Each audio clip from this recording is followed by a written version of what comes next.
McKenna. And my name is Evan. And today is Tuesday, September 17th, 2019. We had several birthdays over the weekend.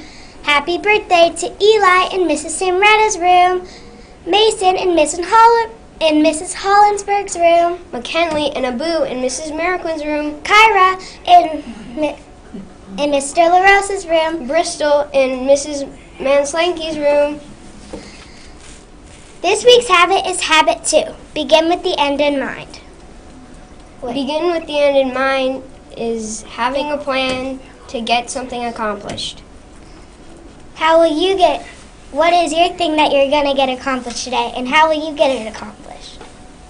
Today is National Play-Doh Day. Since 1956, more than 3 billion cans of Play-Doh has been sold. That's enough to reach the moon and back 3 times. Another fun fact, Play-Doh used to be only white. How boring. Here's our principal, Mr. Hakeem.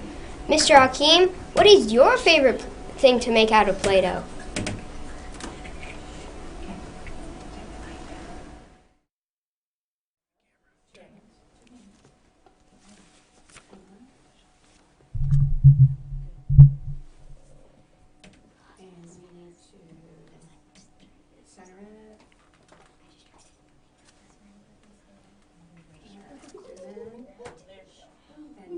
Tilt it down so that we are up whichever way so we can get it. Which chin? How many chins?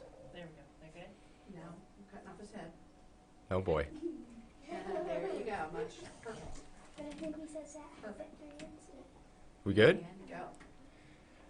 Well, hello, Washington Woods. Good morning and a happy Tuesday to all of you. That's a great question. What is my favorite thing to do with Play-Doh? So, believe it or not, Play-Doh was around even when I was a kid. And my favorite, so I had 2 favorite Play-Doh toys. The first was the spaghetti maker. So, when you would like jam the Play-Doh in there and then you would press it down and it would come through with the holes and it would make the spaghetti. So, that was one of them. And then the other one, we actually had like the barber shop. So, like we would push the Play-Doh into the guy's head, and then when you would push the thing through, the crazy hair would come out of his head. I don't know if those toys even still exist. Yeah, you could cut the hair. So now as a parent, I'm pretty sure. So there was like what they say, like 5 billion things of Play-Doh have been made. I'm pretty sure like 1 billion of those have ended up in my carpet. So as a parent, it's cleaning up the Play-Doh now is what I have to do.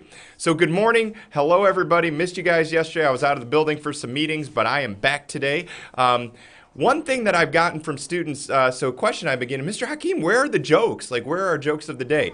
And especially now since we've got the broadcast only 2 days a week, we've got 2 teachers that have picked up the joke of the day. And I don't know if you guys have even noticed this, but if you go to Art in Miss Brocious' room and you look at her sign, there's usually a joke on Miss Brocious' sign. And then you're like, well, there's the joke, but where's the answer to the joke?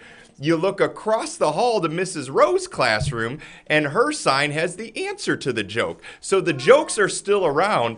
My challenge to you is to see if you can find those jokes, and then when you see me, try to remember them and tell me the jokes that Miss Brocious and Mrs. Rowe have put up in their hallway signs. It's pretty darn funny. I look at them every single day. So we've got 3 students that are going to be our pledge leaders tomorrow. Again, the pledge will be in the main office. So when you get your slip today, make sure you come down for the pledge tomorrow morning in the front office. My first person is Christopher Clayton Walker in Mrs. Salzman's class. Christopher was caught modeling responsibility by cleaning up a milk spill at the lunch table. He did a super job with no fuss, and this nomination was by Mrs. Parisi. So Christopher, great work, buddy. We really appreciate when friends help us clean up at lunch. You will be a pledge leader tomorrow. Next, I have Sophia in Miss Fry's class. Sophia was caught modeling habit number 2, beginning with the end in mind by knowing what she wants to do and then doing it. During reading for stamina, Sophia makes a plan as to what books she wants to read and places them in order. Great thinking. And this is a strategy that I know a lot of our students are starting to figure out and use. You guys are working to build up your stamina in class as far as how long you're able to read independently. And I'm so proud of you for doing that. So think of that strategy that Sophia used. You get those books in order, you get them ready to go, and then boom, you start reading just like that. And then finally, we got Trip in Mrs. Schoonover's class. Trip was caught modeling habit number 1, being proactive by putting his learning and his work in his circle of control. He gives his best effort and shows grit when things get hard. Keep working hard, Trip. And that nomination was done by Mrs. Sawa and Mrs. Schoonover. So great job, you guys. We will see Trip and Sophia and Christopher tomorrow for the pledge. And at this time, we're going to turn it over to our pledge leaders for today. Have a terrific Tuesday, everybody.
Have a terrific day.